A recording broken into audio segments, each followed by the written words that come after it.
What's up? Whoa. What the hell's happening here? What are you screwing with the music for? I didn't. It shows it's still going. Okay, there we go. Well, welcome to the nightcap, everyone. Yes, we were a little bit late. Dylan was showing us. We're like 30 seconds. Dylan showed up unironically with 5 seconds on the timer. And then he had to show us. Not even exaggerating. 5 seconds on the timer. He was doing some offensive line moves. Yeah. And show us. Yep. So that's why we're like a minute late. So crucify us. This is the nightcap. I'm Matthias Schwarzkopf. This is Levi Stevenson and Dylan Sainer. We're back for week 2 of camp. Presented by the Iowa Distilling Company in Cumming, Iowa. Oh, you didn't wait for a joke this time? You just like ripped it straight away? No, we just did. That's the intro. That's the intro. That's the intro ad. It'll certainly come. You know how this works. Oh, there it was. Bang! Speaking of coming. That was a little premature. But, you know. Oh, speaking of just an average Thursday for Matthias, I guess. Well, Jimmy Rogers had his press conference today where we are solidly into week 2 of fall camp, and a big announcement today was the Pacers are going to play the Timberwolves inside Hilton Coliseum. So we'll talk a little bit about that, but we'll kick things off with fall camp and everything. You know, Jimmy Rogers had to say. He did go in a lengthy discussion about the two deeps on both the offensive side of the ball and the defensive side of the ball.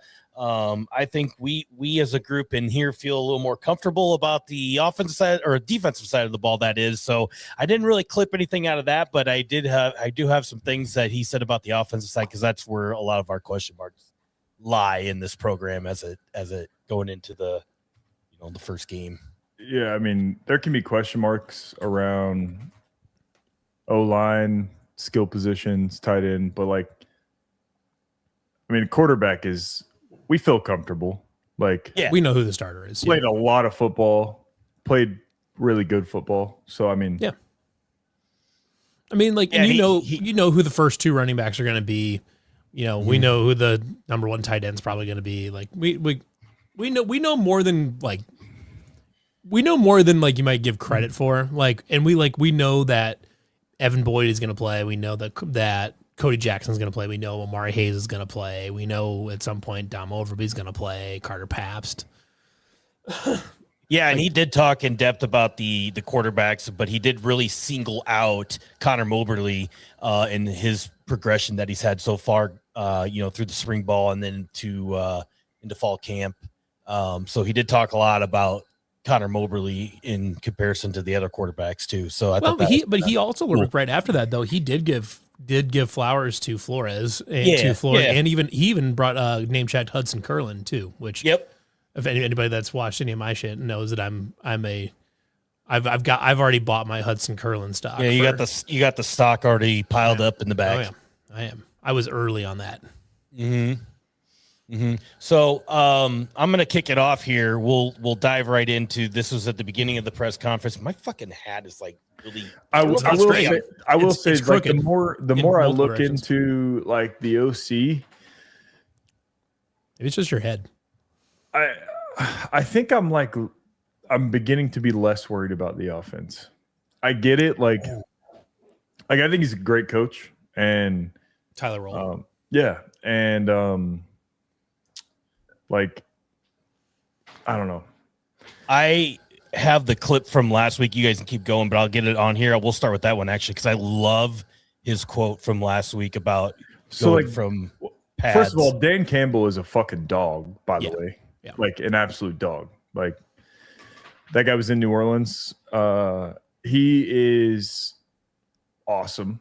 So like anybody that comes from, I know he's not technically from like a coaching tree of Dan Campbell, but like been around the guy. Like I trust anybody Dan Campbell trusts. I guess I'll say that. And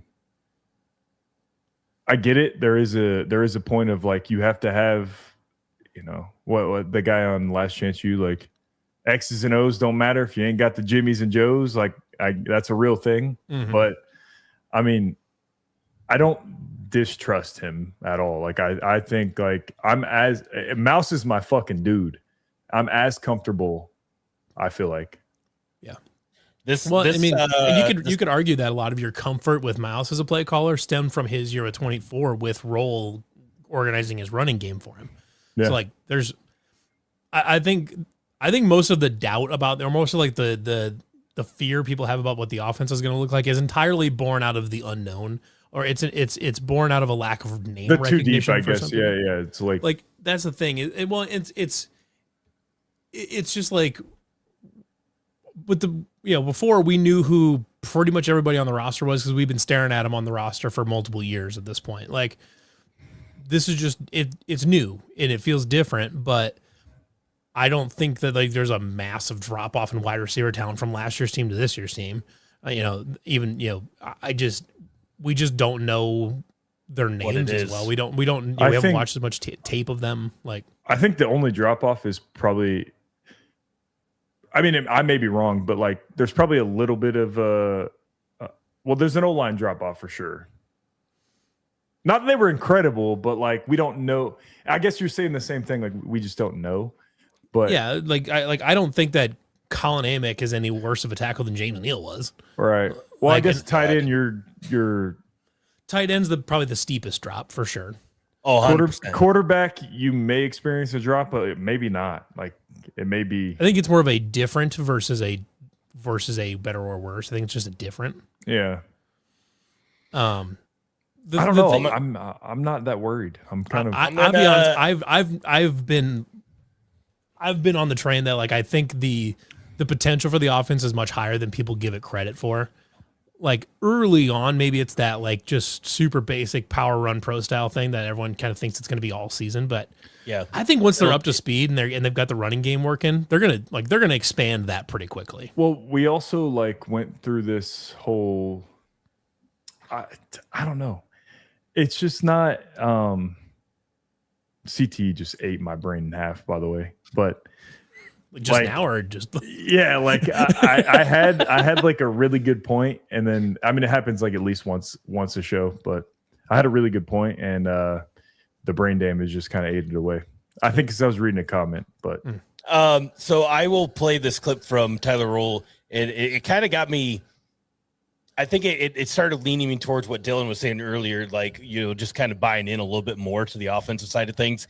And I don't know if it was like the football sicko in me or whatever, but it were like, I like listening to Dan Campbell and the shit that he says, and everything that he just like talked about was like 100% like Dan Campbell. And I was like, okay, that's kind of cool. So it was, I got it. Yeah. It was, so like what they did is they completed this roster like in a short amount of time, but it's a bunch of guys that like maybe other schools passed on or like didn't have a ton of opportunity, not all of them, but like a lot of them. And I kind of like that. Like, I feel like Campbell did that in a way at first. And you see like kind of the talent that we got out of that process. Like it makes like those guys are a lot hungrier than when you come in as a 5-star and your decision is completely based on like, all right, who's got the millions? Like, what's the offer here? What's the offer there? It's more about like a chip on your shoulder. And I think we bred a lot of NFL talent off of chips on our shoulder. Well, and this roster's got multiple, I don't know what the proper term for it is, but guys that started out in the Power 4 went down, then to come back up. Cody Jackson's one of them. Caden Crawford's another one. Like those guys have got to be hungry to like prove themselves. Like, hey, like especially like Cody Jackson, I think he was like a top 100 prospect coming out of high school. Like he was very highly rated when he got to Oklahoma, and it didn't work out there at Houston. Went down to Tarleton State, put up 1,000 yards. And now he's back up, and I'm sure he's quite hungry to prove that he belongs at this level. Yeah, and not just that, but also proves that he deserves a shot at the NFL. We had a question about, as a player, if a coach went through too deep like this early in camp, does it piss people off or does it make you angry? I think most of the players aren't even like looking into it, to be honest. Like, you either don't see it, or if you do see it, you don't really care. Because what you guys see in the media is like so far from what actually happens that fans probably hate to hear that, but like the information you get fed from within is like not even close to like real. It's kind of the whole story. Yeah. Like, I don't even know. I think I was probably a 2 at the F and like a 3 at the Y or something. Like I was never the 1 at either of those positions, but I played more snaps than Chase and Charlie did every game. So it was like, some of that stuff is like, I guess tight end's a little different of a position than like quarterback or basically any other position. But most players aren't. They're either not looking at it, or if they do see it, it doesn't. It may piss some people off, I guess. I mean, he was complimentary of everybody he brought up. He was complimentary of and said, "This guy's doing a nice job. This guy's doing a nice job. This, and this." To me, if you're a player that didn't hear your name called and you're pissed off because Jimmy Rogers didn't bring it up saying you were doing a good job, like, to me that should be a like, hey, maybe I should do a better job. Step up. Like that's my mindset on it. Is like if you're pissed about him not complimenting you in a press conference, you probably need to do something different. Right. And there's also so much time at a press conference too. Well, that and when he sort of impromptu got asked to basically just name off the roster, which is kind of impressive that he got as many guys as he did. But we never watched Campbell's press conference because all of us. And now I don't know Jimmy like personally, but the reason we didn't have any interest in watching it is because we knew everything he was saying was complete bullshit. Yeah. There was nothing there. Yeah. Or whatever. So like. And part of it, I think, too, going back to like when I got to interview Jimmy about like a month ago now or whatever it was that he said there was a topic about like culture in the program and how like you structure things so that way if everybody kind of does what they're supposed to do, everyone just eventually falls into how they want players to be and how they want the culture to be and all that. To me, this feels like a really super obvious, just like little booby trap for like anybody that's going to be a dickhead about it. Is like, okay, well, you're clearly not a fit here if you're going to get pissed off about that at a press conference type of thing. Like it's very easy bait to pick up, like to find somebody that's going to be, that's going to be a whiner about everything. Yeah. And it like started that. Like at the end of the day, either side of the ball, it takes way more than 11, like way more. Oh yeah. It takes more than 22. Yeah. And that was kind of a point that he made too today. Is like, all these guys are doing a good job, and these guys will get their opportunities just because they're gonna need multiple guys at every single position that can step up and do their thing. Because like at quarterback, they need to figure out they need to get that Mobley or Flores. They need to get one or both of them comfortable with playing because Jalen Raynor he's one play away from going down or whatever, and then they need that guy to step up. And same goes for every Same goes for every single position. So it's like I appreciated though is that he just gave a good like honest evaluation, and I think it was it Montrez Smith at linebacker. He even said like Montrez needs to learn more. Like I was assuming he was referencing like just like the playbook, the scheme type of thing. He needs to learn more of his X's and O's. But when he's locked in, he's a really dynamic player. Like he said that he offered some very like honest critique of a guy that like they're expecting to be part of the rotation. And, they say he just gave a good, honest evaluation. It's kind of funny that you don't have to, there's very few like lines to read between with this staff in general, which it takes away the fun of opposite. speculating on it, like you Yeah. got with Campbell. You're like, oh, what's he actually saying? And like, is this guy fucking dead? Yeah, that's what I was gonna say. That was the example I was gonna use. He in fact was dead. Like, he's like, oh, he's got a lower body injury. He's like, thanks, he Matt. did that to me. He did that to me. I know. I Which, to be snapped my fair- fucking leg in half, and he's like, "It's a lower leg injury. Well, we're gonna evaluate. We'll see what happens." Yeah, we'll see. We'll it's on a week to week basis. And Dylan's like, my Foot's leg's like in this. 2 pieces. Like that kind of thing. So I guess it kind of takes away from some of the speculative fun, I guess, but it makes it more interesting. Like it makes all of his press conferences more worth like tuning into because you're going to get like legit information. What Ben Bramer basically died in the middle of the field. He's like, yeah, he's week to week. Yeah. Well, I mean, technically he was week to week. He literally came back the next week. Yeah, I mean, I looked terrible, right? We talked about it that week, but like it looked terrible. But then like yeah. I saw his buddies like posting on their Instagram stories, like got his Fortnite reboot card, and I was like, all right, that's how I knew it was okay, It was right? fine, Like, yeah. yeah. I mean, not that we need to like rehash that one, but like I thought I guarantee you I was not alone in things like No, I This thought might it was get like bad. like Damar fucking, Hamlin. yeah, I thought it was DeMar Hamlin thing. Yeah, like, I did like, too. like this guy might be dead. Like All right, let's jump into Tyler Roll here, and then Yeah. we'll work down the clips we got here and talk about them a little bit as we go. So here's Tyler Roll last week. You can't run and hide in this system. You're either about it or you're not. And like repetitions right now, I mean, it is what it is. It's based on the rules and how we need to practice. We're not in full pads yet, right? It's just a pajama party out there. And for us to accomplish what we want to accomplish, it starts tomorrow with real football. That's when you find out who's about it and who's going to buckle up the chin strap, bite down on the mouth guard, and come off the ball with velocity.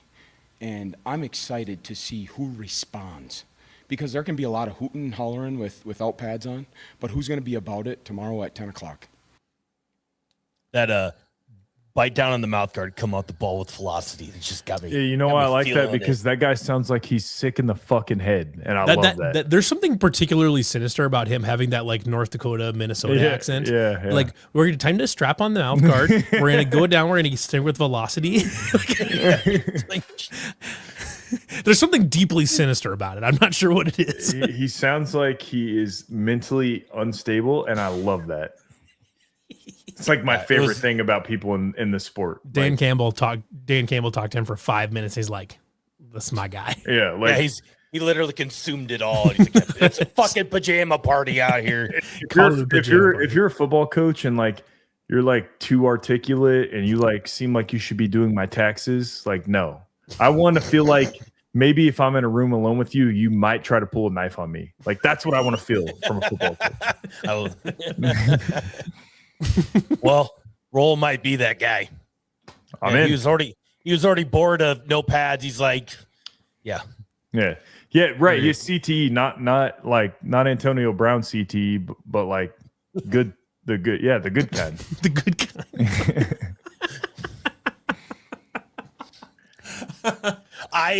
So after the Hall of Fame induction this past weekend, Adam Schefter tweeted out like all the players that were eligible to become in the Hall of Fame, and he had like all the Steelers players.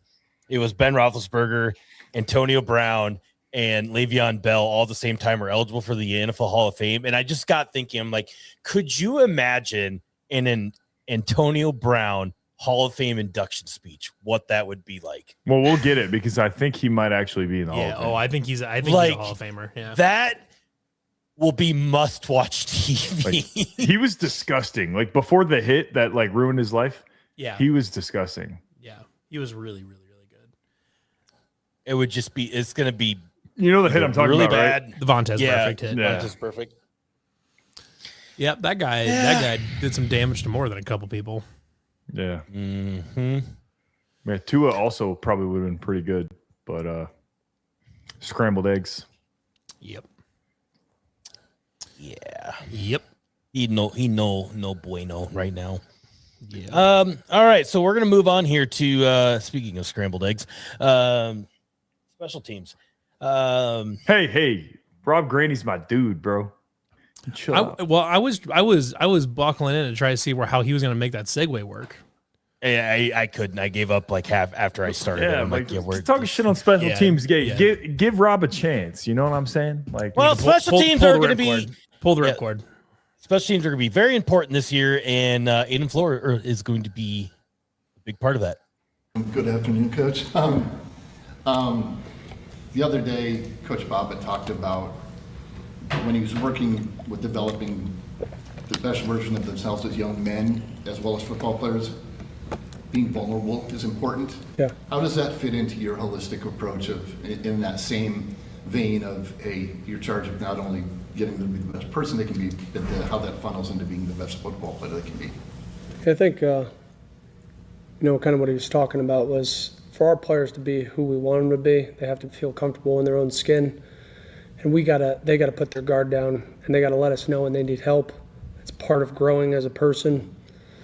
And if you always have a mask up on like, I'm fine, and nobody knows what's going on in your life, at times you don't know what they're living through, and you can't break through with football information because they have other things going on. So for us, it is about the connection of this team and having a pulse together as a team, working in one direction, but we can't do that if we don't know who each other are and what is going on in our life, and we're not willing to share that mission or that message with one another. So there's a lot of things that we talk about and stress the importance of, but the most connected Might have selected the wrong clip here, boys. And I was like, players gotta where's feel the comfortable in special their own teams skin. about this? Like, The funny thing is, you even went to label these. yeah. And I was like, I was just waiting for the special teams. I was That one like, was wait. labeled special teams. You just fucking full sentence. Look, it's fine. It's fine, but Where's producer Really? Aiden Wyatt when you need him? well, really, I think I might have cut that one a little short, but then obviously. So he goes on to talk about how the best players are going to play and using some of those guys, like in Washington State, he was using his best safety to return punts and things like that. So he went on to talk about Flora being a heavy dose at running back, and then also going on to being a big vital role in the special teams game. And, he talks about it a little bit later when he talks about the running backs, when he goes through the two deeps and things like that, but talks about how he's getting a lot more reps at special teams. Maybe some of these other guys are stepping up at running back. Flora's going to be huge for this team's success, especially with, needing the special teams this season to create field position when the offense is still trying to find their feet. So that was kind of the gist of it. Yeah, we didn't get there. There are times where the way we talk about Aiden Flores, that it's like the offense has all of its eggs in Aiden Flores' basket type of thing. No, or whatever. yeah. No, and that's not the case.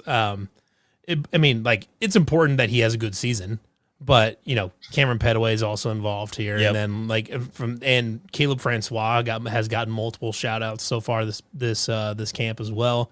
River Peppers will eventually be healthy, and I know we were very high on River Peppers coming out of high school. I think they're going, in the end, you got to put your best players on the field wherever it makes sense, and they're going to get as many touches to Cameron Petaway and Aiden Flores as they possibly can. Those are your most dynamic playmakers right now that we know of necessarily. So, I'm looking forward to seeing how they manage that too. And he said that Cody Jackson was getting some work back there at kick return, and as well as Jamal Polite. Jamal, right? Polite? Yes. Polite. Yep. Polite. Is it Jamal Polite? Okay, yes, Polite. I know it's Polite is his We'll last learn name. the roster eventually. It's Polite is his last name. I think it's Jamal Polite.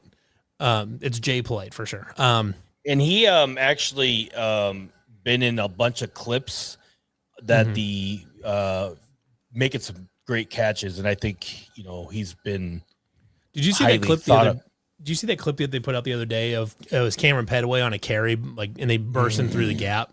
Yes, the speed boost. But if you saw the very very beginning of the clip, it's actually off that same quick toss that Abu Sama fumbled in Ireland. Same play, just that little toss backwards. But the might one have. that we criticized, I don't know what the term for the play is. I guess it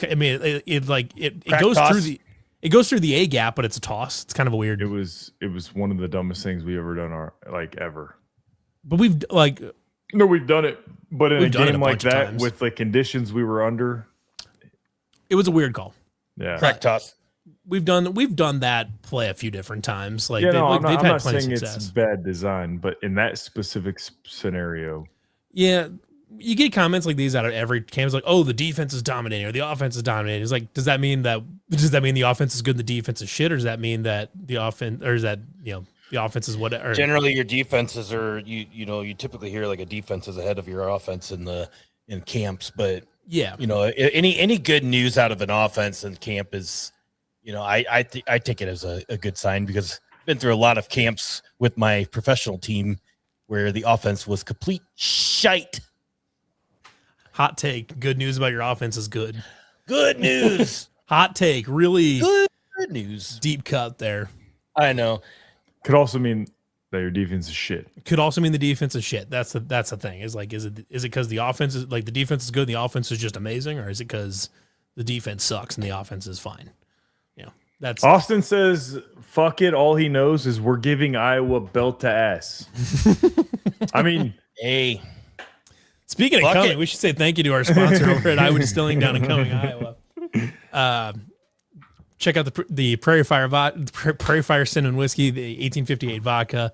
Prairie Fire vodka. Hold on. You Prairie Fire vodka. Like, hey, cinnamon, let's make a call. Cinnamon vodka. God, that sounds fucking terrible. Kyle, if you're listening, don't make that. That sounds awful. Anyways, though, if you can stop down to their location down there in Cumming, Iowa, the tasting room is awesome. They make great cocktails. Otherwise, you can find all their stuff at any Fairway or Hy-Vee, pretty much. Did you know that Prairie Fire is now in shooters? It is in it's in 10 packs of shooters now. You could always go into the store and buy them, little shooters, but you can get them in like 10 or 12 packs now.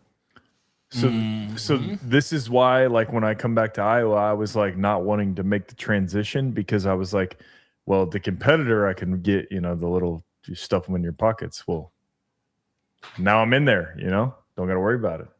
Mm-hmm. Speaking of me coming to Iowa, you have the, Tyrese clip or whatever.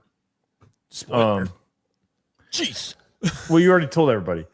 So what day is that? October 7th? Yep. And the football team plays. They have West Virginia on the West Virginia on the 3rd at home, and then they're at BYU on the 9th. Fuck. So I can't, like, two birds with one stone. That would have been cool. You could do it if you went to the West Virginia game and then just like hung around for a while. Yeah. Fuck. That would be an option, but yeah, a Wednesday is kind of an odd day for us. So I'm trying to figure out, like, what game do you guys think I should go to? Or games, whatever. It doesn't matter. It's great question. What about opener? I mean, if you're trying to just if you're just like want to show up and see a win, I mean, the opener and Bowling Green both feel like pretty good options. Utah and then maybe it's an opener, and then I kind of like fill it out, like see how it's going. Yeah, I mean, like, and then like if we're fucking 2-12, if we're 3-0 heading into Utah, fuck it. We'll send. The next best home game after the Utah game isn't until Kansas State at the very end of the season. So, and you get Oklahoma State on Halloween. Oklahoma State on Halloween could be fun. Fuck. Dude, my falls are getting so crazy now, like, because everyone like has branched off, Mm-hmm. So like I have to plan. I've got to do Iowa State. I've got to do Penn State.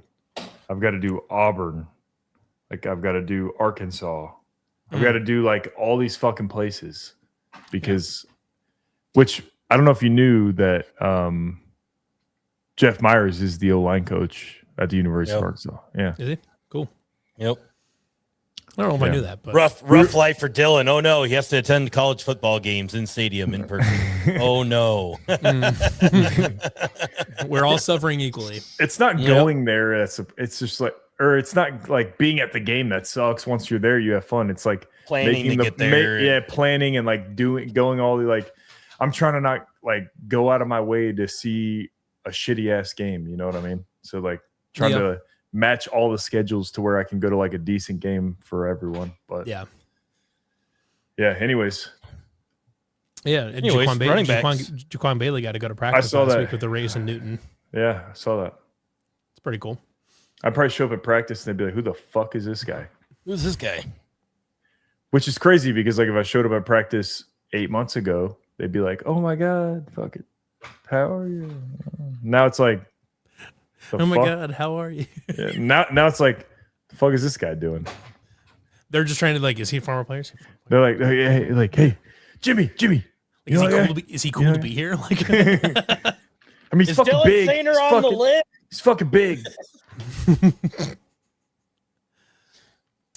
yeah. Anyways, running backs. AI Yeah, viewers, Between Flores and Cam, they've done an unbelievable job. Shut up, Dylan. I'm proud of that group. You don't too, want AI because viewers? I think we've started to limit Cam and Flores a lot because they're in the return game as far as practice. So as far as not necessarily they're hurt or anything like that, but they take so much reps on special teams because they will be a vital role of that. And I want to make sure that their legs stay underneath of them and that we don't risk soft tissue. But that group in behind has grown. You think of Arnold Barnes, who's come in and he's learning the playbook and he's taking strides every day. He's giving us sparks inside of games. He's a bigger back that will put his pads down and isn't afraid to run through you.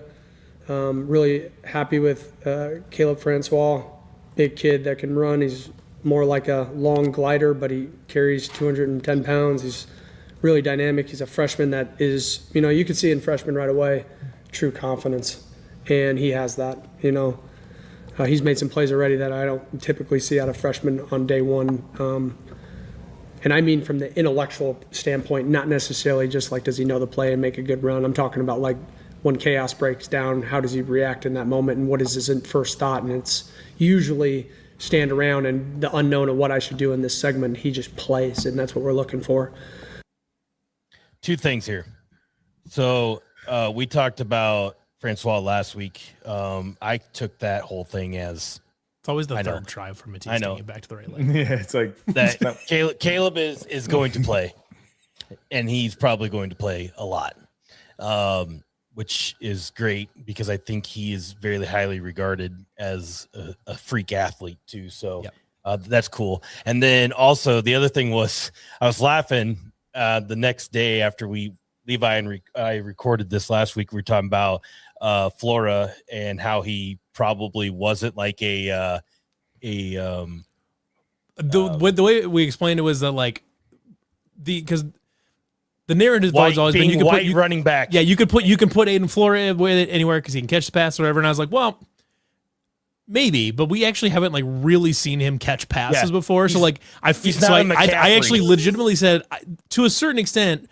Right now, we're kind of like we're doing a lot of projecting him as Christian McCaffrey on the basis of him being a white running back.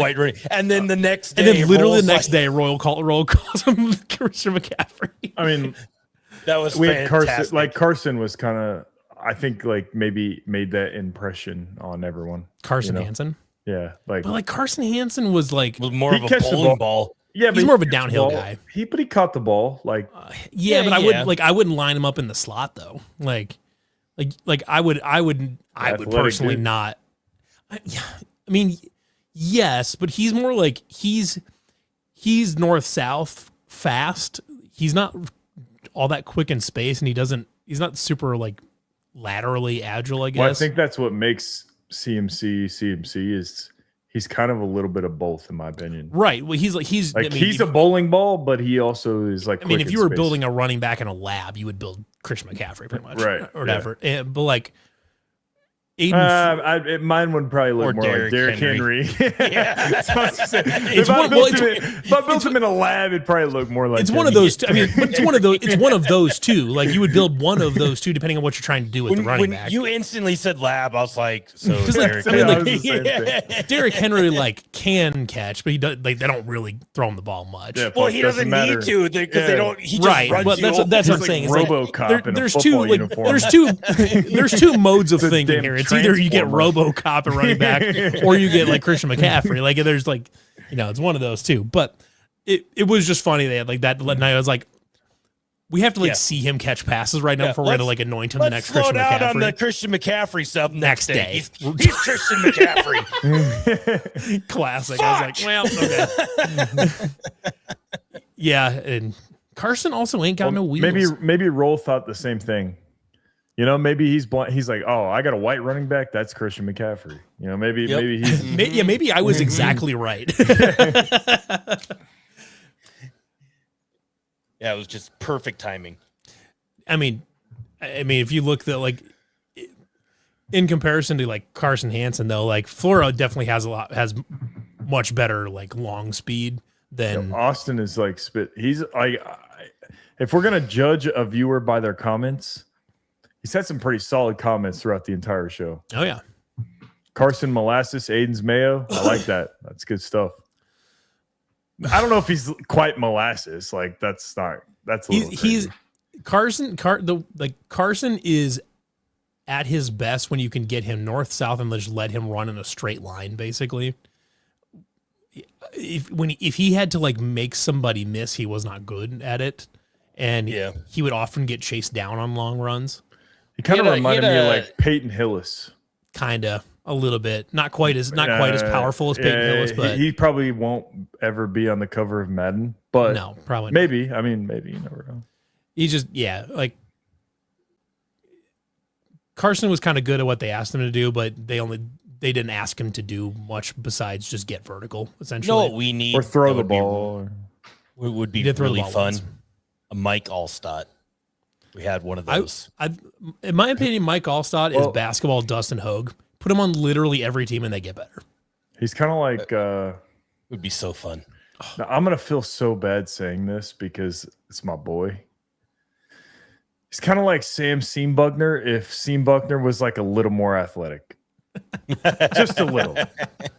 Like maybe had like a little bit of abs and like was just a little faster. Are you talking about Mike Allstott?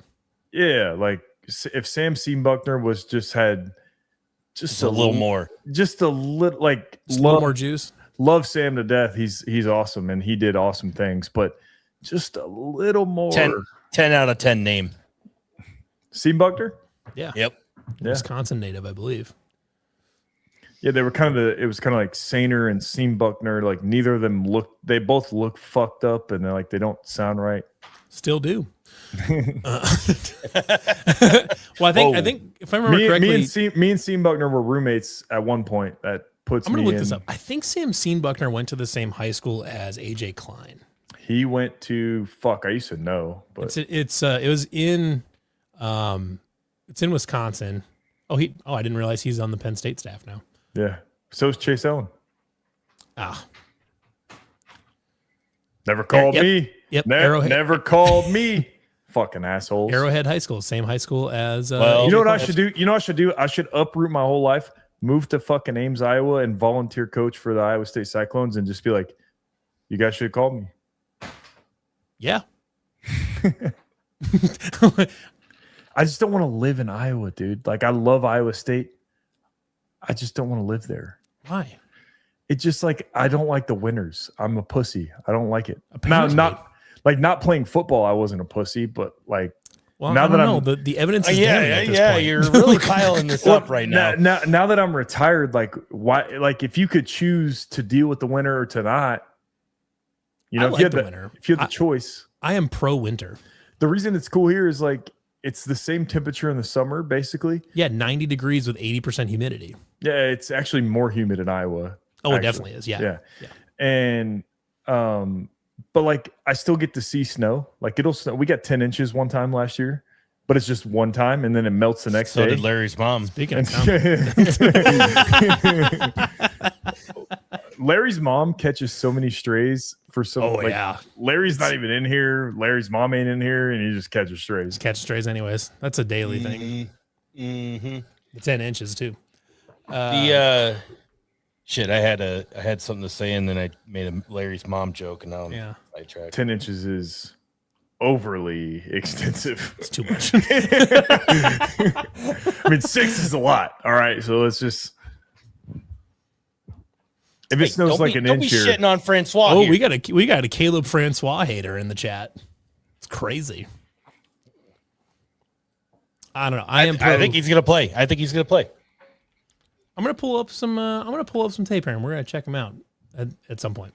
This isn't no Polish football league. Yeah, takes let's here, break it but- down. Oh my God, Dylan, did you watch last week's show or whatever when we were showing highlights of Real? No. Real Mitchell played Polish football last year. I saw. And he was tearing he's playing it up. right now, right? He It's just over got done. now. He got done. Yeah, but We went- I follow him on Instagram, so I see all his shit.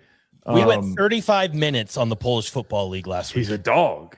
He was tearing that league apart. He's athletic as fuck. Like he's he after like playing with both of them, he reminds me of Kyler Murray. Like straight up. Mm-hmm. Heisman Trophy. Didn't he win a Heisman Trophy? I think. Right. Yep. Tyler? Yeah, 2018. Yep. Yeah, like he Minnesota reminds me of Vikings him. starting quarterback. Oh, I don't know. See, I'm seeing. we'll see. I mean, it's like it. Oh, it's no, we'll see. It's happening. No, it's Yeah. happening, but it's like what are your options? You know what I mean? It's either him or not- JJ McCarthy. Yeah. 9. I mean, for right out the gate, just making guys miss. We're good. We're having fun. Wait, he was playing running back? Caleb Francois. Oh shit. He's a running back. No, this is not No. Real Mitchell. Oh, Yeah, no, yeah. this is not Real Mitchell. Yeah, I didn't recognize the tape and I was like, this looks like it could be something Real Mitchell's doing. Okay. I'm locked in. I mean, like oh, look at that. All right, they're playing the Here we Buffalo go. Bills. Here we go. I like They're it. playing I like the it. Buffalo Bills. Okay, the route was sloppy. The route was very sloppy. He's a high school kid. And I don't think we need to worry about him lining up at running back. Or wide receiver. I would hope Nope. he's lining up. I'm worried about him lining up at running I back. hope he's lining up at running back. I didn't. No, like that. I don't think we're gonna like line him up at the X like that. But I mean, right here, doing a good job, making guys miss. I don't know. I see an elusive running back here. Hold on.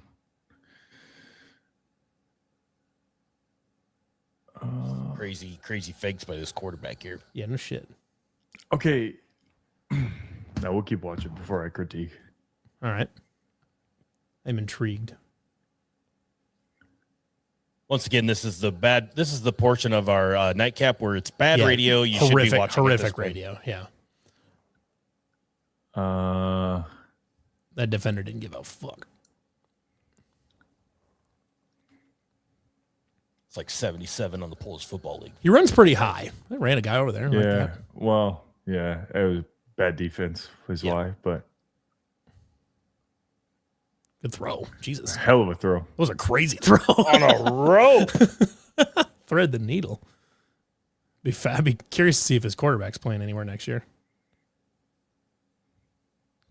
It's a good throw. Probably He's making plays. Wherever Jacob Park played. Jeez, talk about catching straight. Run a little bit of Wildcat here. Who also balled out, by the way. Jacob Park. Yeah.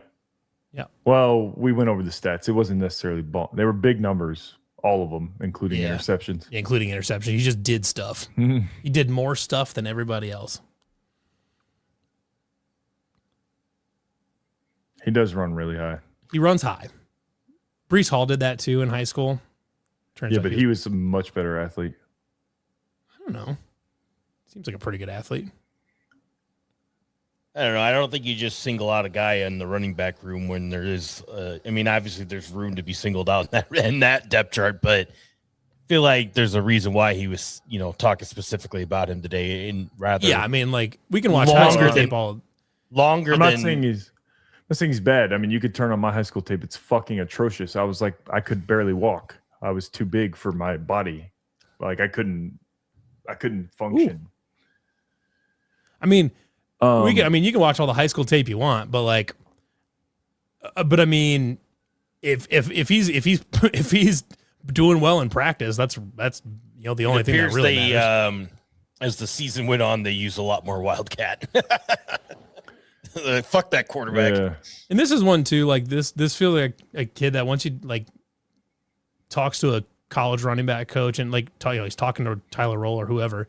I guess he's not the running backs coach, but Did they just move him the quarterback here? Well, he's Like- been playing a bunch of Wildcat. I don't know if he was actually playing quarterback, but he's been playing a bunch of Wildcat.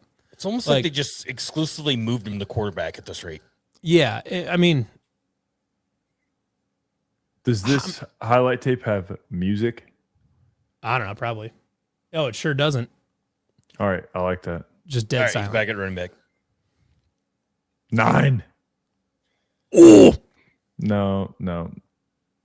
I like That it. was Shut fake. up, Dylan. Stop being That a was hater. fake. That was fake. You're fake. That was AI.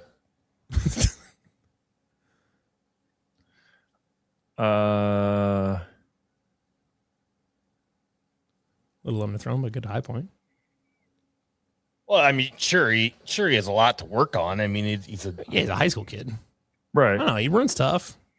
Yeah, that's a good run. I was gonna say the exact opposite. I see that run, that play there. My two complaints from the start were, especially at the beginning, he chooses the sideline over contact. Like several plays at the beginning, he chose to just run out of bounds. Oh, sure. Like literally just didn't even make contact. Oh yeah, we're throwing the ball. We're gonna use. Didn't make contact. Just like chose out of bounds. And then the other thing, aside from the one clip you pointed out, the first person that meets him makes the tackle every time. Oh, there's another one. So there's like 4 of them right there. Yeah. But at the beginning, it kind of felt like that. Like you got to like take into account what. Well, I don't know. It's getting better as it goes. Yeah. It was funny that you started making that comment, and then all of a sudden he's got a bunch of highlights in a row where he's breaking 3 or 4 tackles. Yeah. He runs high, but I mean, if you can get a college coach can get him to run. So like where it started was it's a lot of untouched at the beginning, and then right there. Oh, I don't know what that was. No, there was a lot of those at the beginning. Well, I'd be curious to see, like, I mean, we also don't see like game situation. That could be like end of the game type of thing. Could be. Because we had already seen a bunch. That's crazy. I hope that's the end of the game because that's crazy.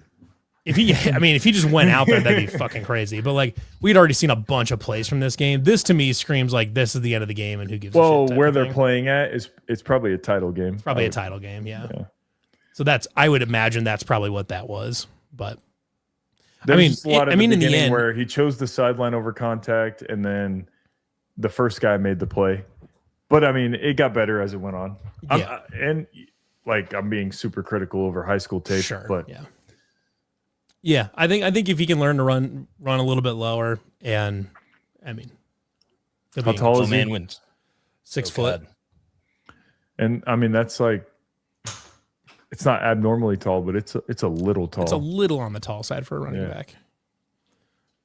Nah, I think he'll be. I mean, in the end, he's doing well enough in camp that he's getting shout outs from the coach already as a true freshman. So yeah, and that's another thing too. Like that's what matters, right? And true freshmen they're expected. It's kind of like rookies in the NFL. Like there's way more expected of them these days than like there ever was.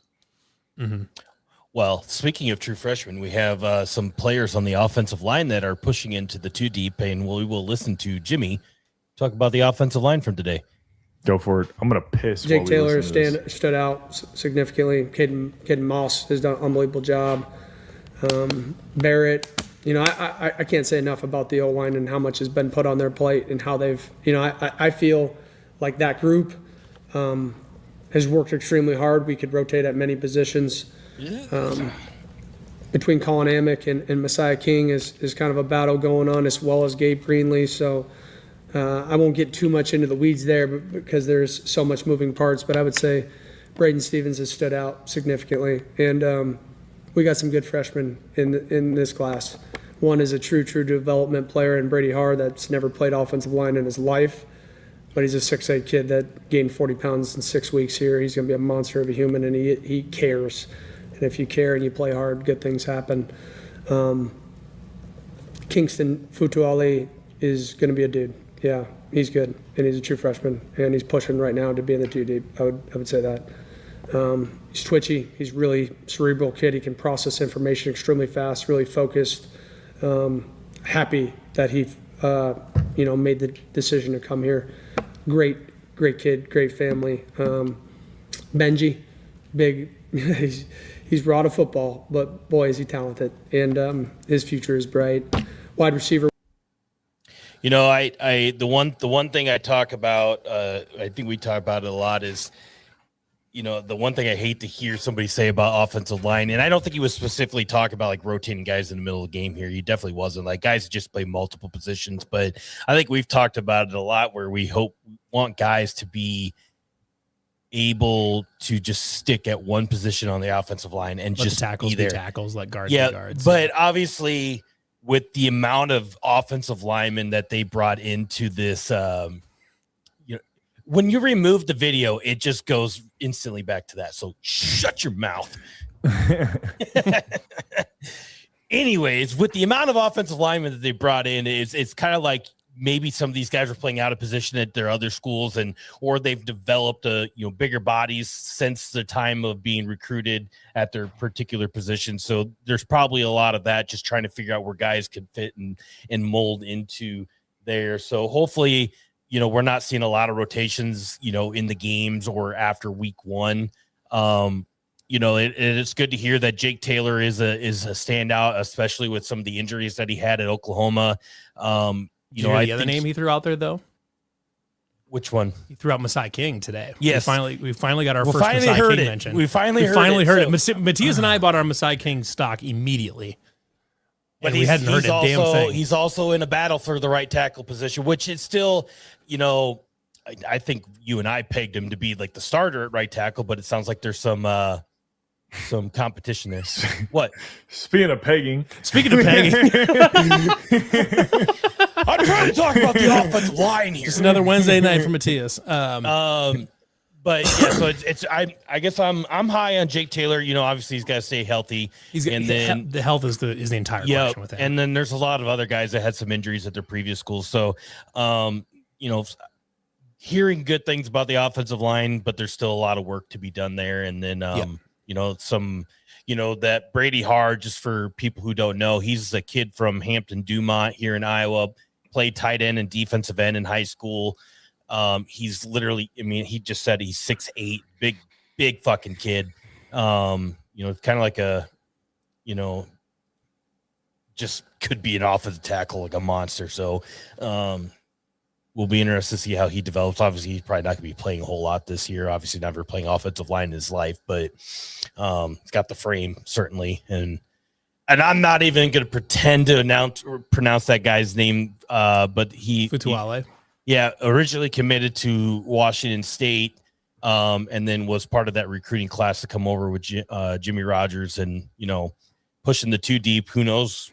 Maybe he could end up on the starters by the end of camp. But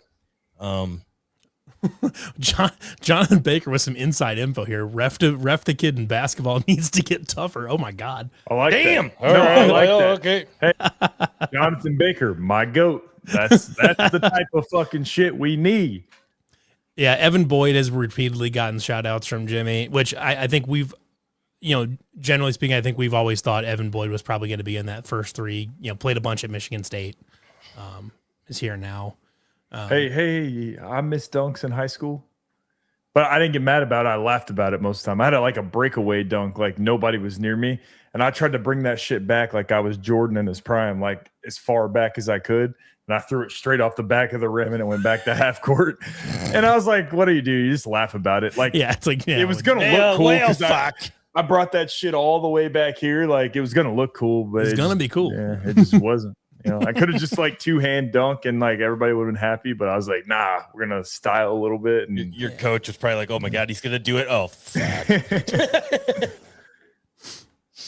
Well, and then the last thing here I have is the wide receiver. So we'll throw that in. And before you go. So Jimmy, I love Jimmy. Everything I've heard from him is awesome.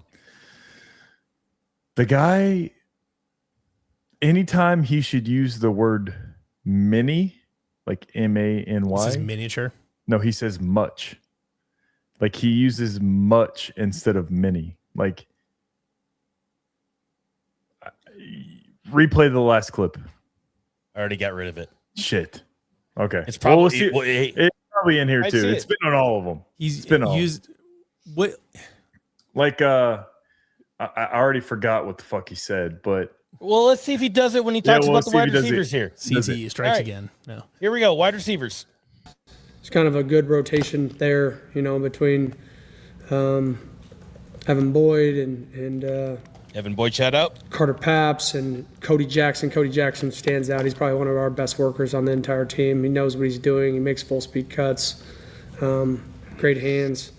That group is growing in depth because what they lack maybe in certain areas, they make up in consistency inside their play, and they run their routes at the right time, which has made it easier for the quarterbacks to get the ball out and on rhythm and on time, which I think is the hardest thing to do in college football. A lot of times you watch things defensively and you see so many broken plays, and you're like, is that a new play? And you see it later, and you just realize that the wide receiver ran the wrong route. But they're uber talented, but they don't know where they're going. The wide receivers have done great. Fuck. You don't have the last clip anymore? It's gone forever? Yeah, it's gone. Fuck. It's not even on the internet anymore. 'Cause I already forgot what, like, God damn it.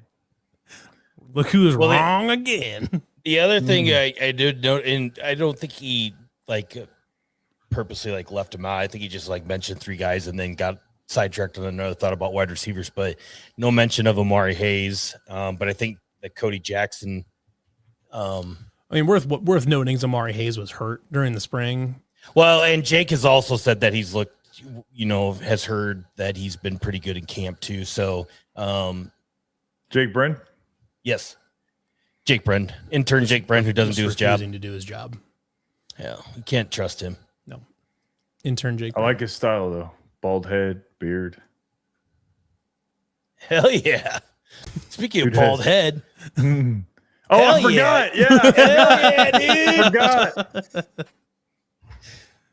I'm just holding this shit down, I guess. Yeah. I think kind of looks like Jake. You got enough hair for all of us.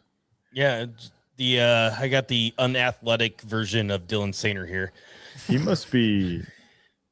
Take that off again. Let me see. Oh my God. No, Where are that's you going with this? Oh, it's like proportional. Look, I'm kind of like the fat version of John Cryer. it's proportional, but let me send you this clip. It looks like you're wearing a bald cap with hair underneath. Kind of, yeah. That's fucked. Oh, goodness gracious. Hashtag bald gang. Like, do you have Discord open? Like, does Hashtag that ball not gag. does that not look like a little unproportional to you? Why'd you send me this? Oh, you're Jake's. You're sending me Jake's. Okay. Maybe, why are you sending me maybe like all bald heads are a little unproportional. Are you saying Jake's is disproportional? Yeah, it looks. Is Jake doing like a Megamind thing? Is what you're talking about? I don't know. I can't put. I feel kind of. Like you think he's like it's too round up top? I don't know. Fuck He's- him. I don't he's know. Now that you said look He's now just that kind you of said weird guy. Megamind, I'm kind of seeing it. like.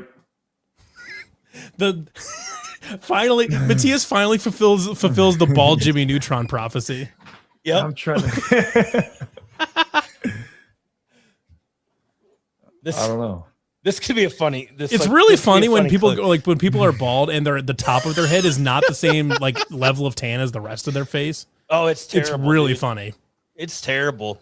I've been working on an even tan, so They're just sticking his top of his head out the window.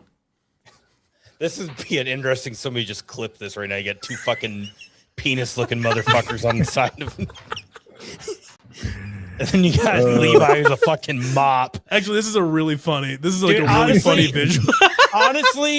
honestly, I don't know if Levi could rock the bald game. I honestly don't think I could. Especially now that he's grown it out that long. Oh yeah.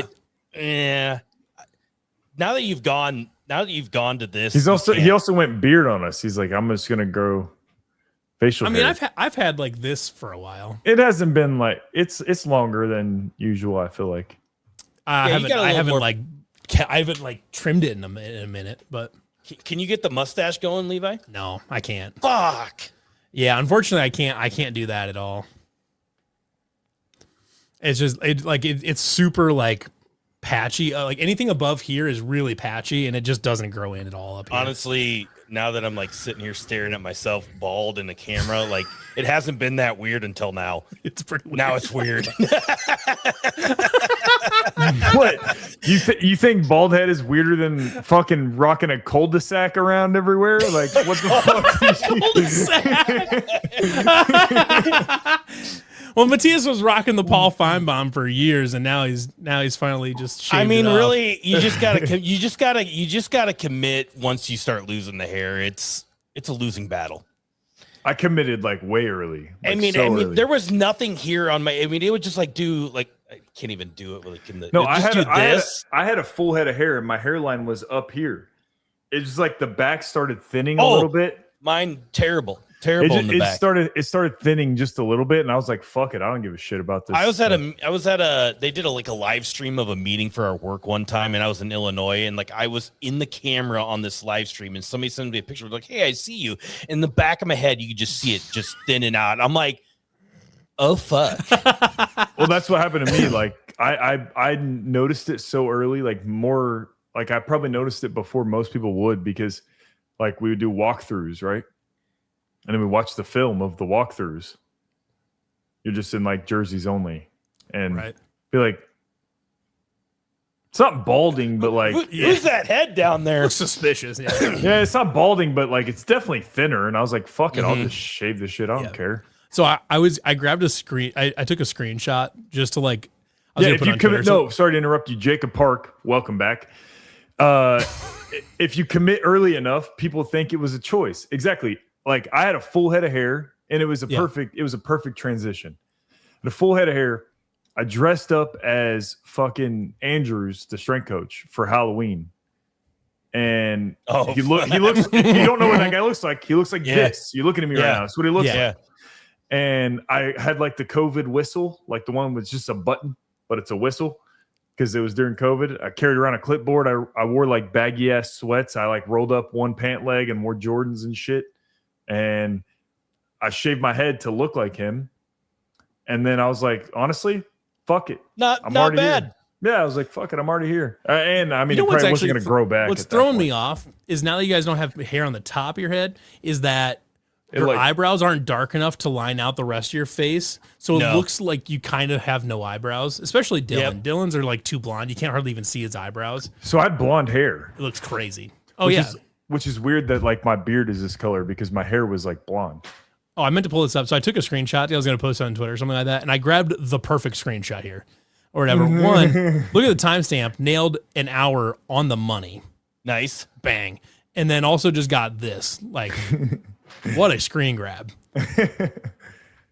Anyways, that was just that kind of changes the name of the band that we created a couple weeks ago, whatever that was. It was Curls, CTE. Chungus, and the brain damage. Yeah. My next transition will be. I think I'm done transitioning. I think the bulb was this is just where he's at. That was the only transition. Yeah, I mean, where do you go from there? I mean, I lost 100 pounds, if you want to call that. I know. I mean, that's a transition. I know. Well, yeah, but he's talking about surgical. Oh well. Well, hey, just to be fair, we noticed Dylan, you were looking real good, and nobody else in the chat has. So, just saying, Dylan's looking mighty trim these days. Yeah. I weigh less than I did when I played football. Yeah. Austin City's checking in at 6'6", 305. Where are you at? 250. 250. God damn. So when I first retired, I was a fucking asshole. Like eating, drinking, like I mean, I was like, what? Like I was eating and drinking like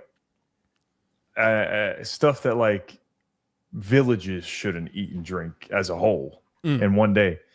And I got up to 350, 345, 350. So 270 is like a playing weight. Gained like 80 pounds being an asshole. You're what? Your height's what? 6'8"? 6'7". 6'7". And yeah, 350 to 250. So just starve yourself. Wish I could just lose 100 fucking pounds. Just starve yourself. Well, is that how? My maintenance Austin, calories. I clearly do not have any help for you in the weight loss department, as you can clearly tell. But just stay after it, my guy. You got it. So my maintenance calories at that weight were like 3,800 or something. All you have to do is you just eat like a normal person. No, well, they recommend that you brother. do it. They recommend you do it slowly and lose 2 pounds a week. I didn't do that because I lost a lot of muscle in the process, but basically for the last I don't know, almost a year, I just eat a cup of rice, a cup of ground turkey, and a cup of mixed vegetables once a day. And it's like 550 calories once a day. Honestly, the biggest thing that helped me was I didn't drink anything for like a month. I lost 50 pounds just by not drinking. That's like the Parks and Rec joke because they have to explain why Chris Pratt lost like 150 pounds because he was fat and then he got in shape for the Guardians of the Galaxy movie, but he was still in Parks and Rec as the goofy Andy. And he's like, how'd you lose all that weight? He's like, I just stopped drinking beer or whatever. and then Ben goes, he's like, how much beer were you drinking? Yeah, a lot. I was like, you just did the Parks and Rec bit. For example, we had a party here during the Masters with the golf simulator and stuff. Mm-hmm. Masters is Thursday through Sunday. And we have a kegerator. And we went through a keg between probably wasn't more than 8 people a day. A keg Thursday, a keg Friday, a keg Saturday, a keg Sunday. 4 kegs in 4 days. It's a good clip of beer. Yeah. It's a lot. It's a lot of beer. Then I had a doctor's appointment the following Monday, and then they were like, you're going to die. And I was like, listen, man, you don't understand what happened this weekend. You don't know what I just went through. I was binge drinking, and doctors don't understand. He's like, yeah, but even though you're drinking, your numbers shouldn't look like this. I'm like, no. Whatever normal people are drinking, 10x. I don't know if you know how much I was drinking. Yeah. But your chart you don't have your baseline set where it needs to be. I got my ass chewed by the wife and by everybody, and I was like, fine, I'll fucking lose 100 pounds, whatever. So, well, I went and did a labs not long ago, and normally I would say hey, I'm probably not sitting real well in my labs. The guy looks at me, he goes, everything looks good. And these will be a lot better than I'll see the rest of the week. I was like, thanks, man. So, and then this guy doesn't have the mental strength to eat same flavorless meal every day. And that is a struggle for a lot of people. But I know this isn't a weight loss class. I have had to do that, in the past. So it's like when you go to the league, they give you a range. And if you're for every pound out of that range, they fine you $1,000. So and the range is small. It was 267 to 271. I can lose that many pounds taking a shit, And so a shit are you taking? You have to you have to think of food as it's not a luxury. It's nothing but fuel for your body. It's putting gas in the tank, and that's all it is. You have to have a hostile relationship with your food. Literally, it's not luxurious. It doesn't taste good. It's literally putting gas in the car, and it's nothing more than that. I think the only thing I just learned from any of this. Go ahead. Well, I'm just saying, once you can make that transition in your mind, it's not supposed to be a luxury. It's literally going to the gas pump and filling up your car. I just need enough to keep running. Once you kind of the beers will be flowing, my friend. The trade-off is if you want to eat more interesting food, then you just got to work out more. I have not watched any Jay Cutler. I don't know. I didn't even like watching Jay Cutler when he played football. So he's talking about bodybuilding, Jay Cutler. Oh, is he doing that now? No, there is 2 Jay Cutlers. One that is a very famous bodybuilder. That's confusing. Okay, yes, I know. I know that guy. I know him too. Yeah. But I don't watch him.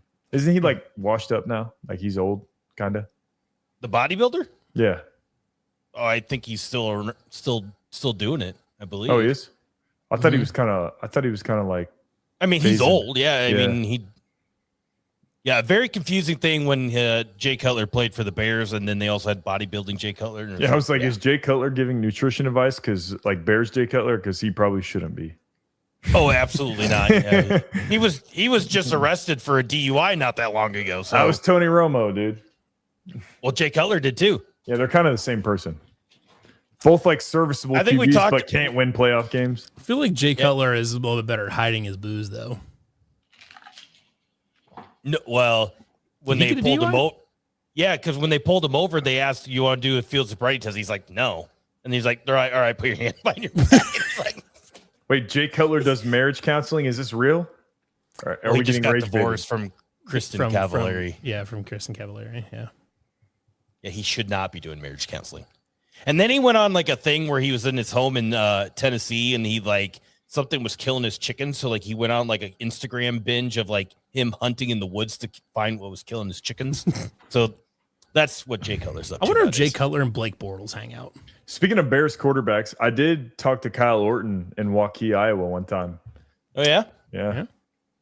Well, he's from he went to Southeast Polk. He's I from think he sure did. Altoona. I don't know if he lives in Waukee, but he goes to the gym there. Talk to him there. He lives in Iowa again yeah, now. he lives Yep. in Iowa. Yeah. Plays a lot of golf. I got One guy made that a lot actually- of money. One guy that made the Hall of Fame this past week, and kind of a sneaky native Iowan, Roger Craig. He went Yeah, to he's got- Davenport Central. Didn't he just announce that he has dementia now too? Well, I Or don't know about that, but One of he just got elected to the Hall of Fame not that long ago. yeah, he in his because his speech was pre-recorded. Oh, And let me tell you what it was. Yeah, vascular dementia. Speaking of, God damn it, CTO3 Dylan 0. Fuck. CTO or CTE? Man, that might be 4-0 in here. Dylan getting bent over a barrel Dude, right now. It's so bad. It's so bad. Well, he was. Well, because I was trying to think about the Kyle Orton thing, and I was trying to think about, I'm like reading the comments, Waukee, and like, fuck, listen to you guys. You know, you guys are a lot to listen to. Yeah.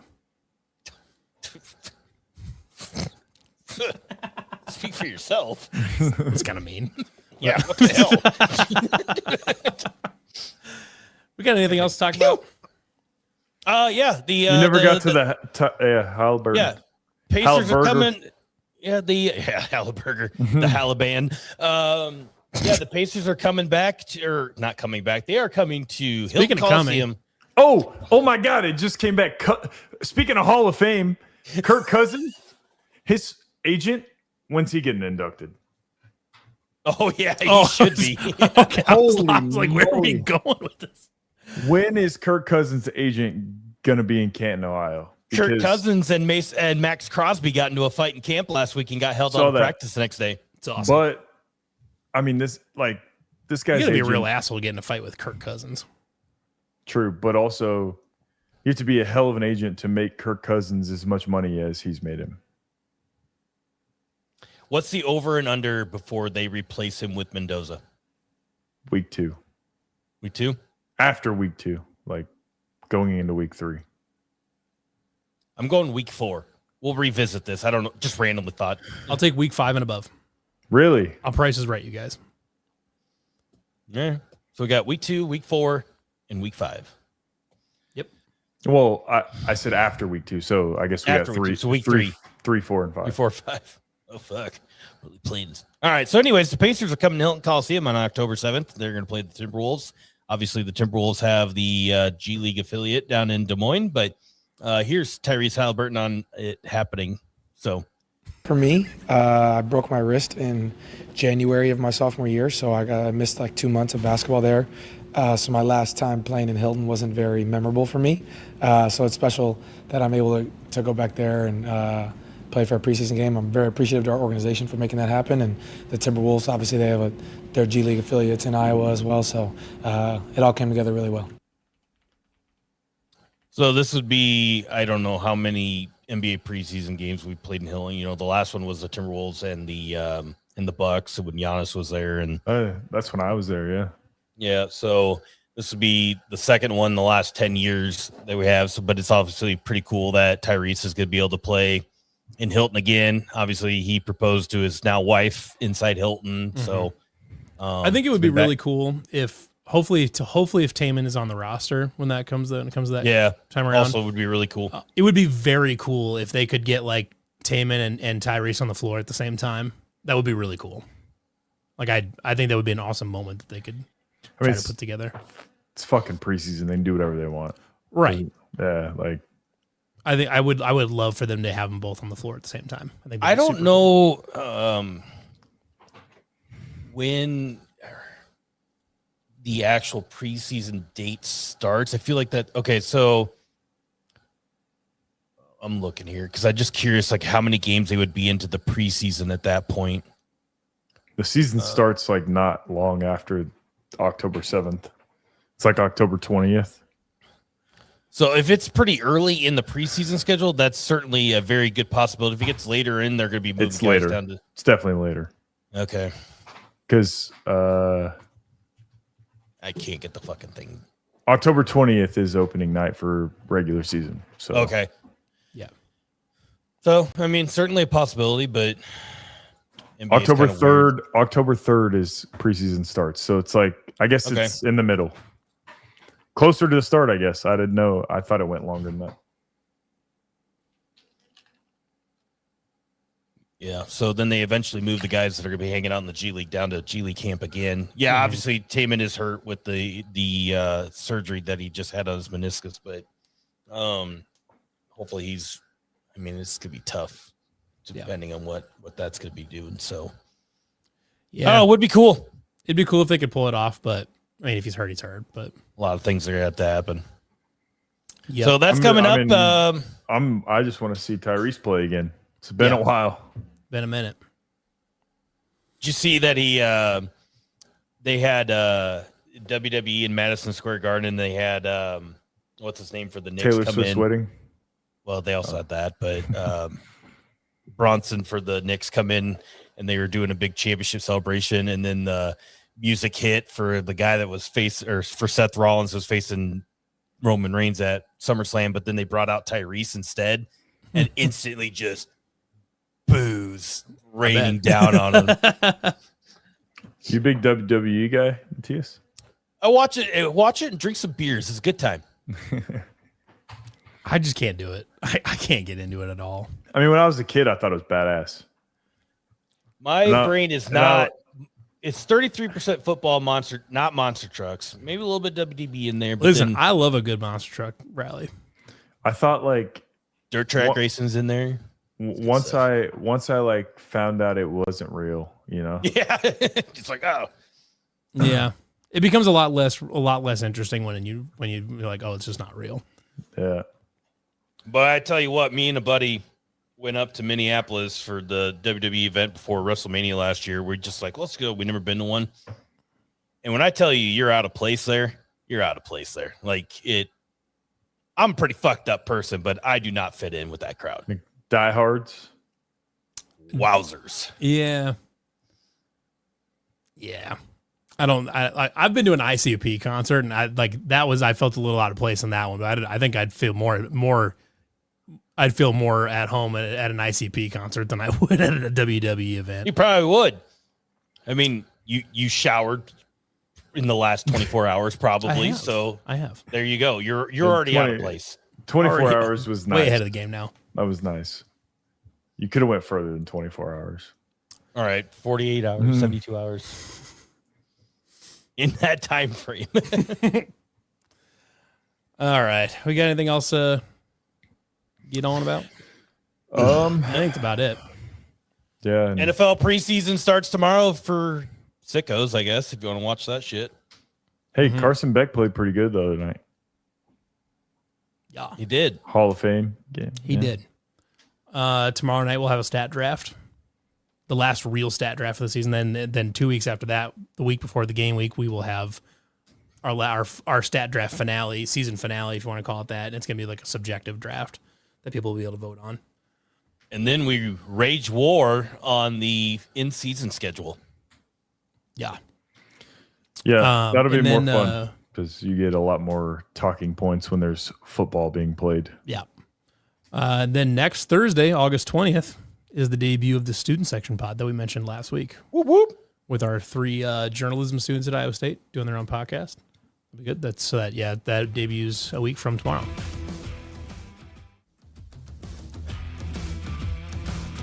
the hell is this? We need a new production This is team. bad, horrific. Producer's drunk. I lost any brain power I had left. It escaped with the hair. And you don't even have like I can just blame CT for everything. You don't have. Yeah, I don't have anything to blame. You like sniff too much propane or something. That's a Probably workers' comp. That's workers' Killed a lot comp of brain right there. cells. yeah. Let's just do that. Thanks, Hank Hill. Anyways, Damn we'll it, be Bob back. it.